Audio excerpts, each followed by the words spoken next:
আজকে 3 আর 2 ডিসেম্বর আজকে আগরতলা ব্রাঞ্চ 1-এর এক সুদৃশ্য র্যালি অনুষ্ঠিত হতে যাচ্ছে।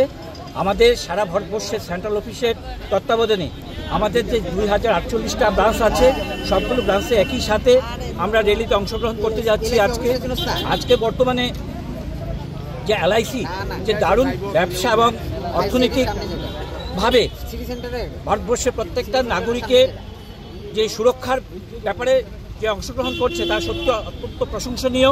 1956-এ এলআইসি ন্যাশনাল হওয়ার পর থেকে আজকে 2025 সন পর্যন্ত আমরা 1 নম্বর আগে ছিলাম, এখনও আছি।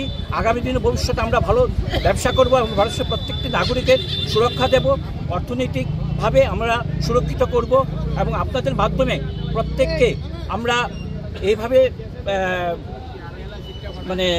আশ্বস্ত করতে চাই যে আগামী দিন আমার এলআইসির যে প্ল্যানগুলো আছে, বিভিন্ন ধরনের প্ল্যান, যেমন জীবন উৎসব আছে, তাছাড়া ভারতবর্ষের যে প্রাইম মিনিস্টার আছেন উনি একটা লঞ্চ করেছেন যে বিমা সখী নামে প্রত্যেক মহিলা এজেন্টদের জন্য একটা স্টাইপেন্ডের ব্যবস্থা আছে। যে কোনো মাধ্যমিক পাস মহিলারা এই পেশাতে আসতে পারেন এবং নিজেকে স্বাবলম্বী করে তুলতে পারেন।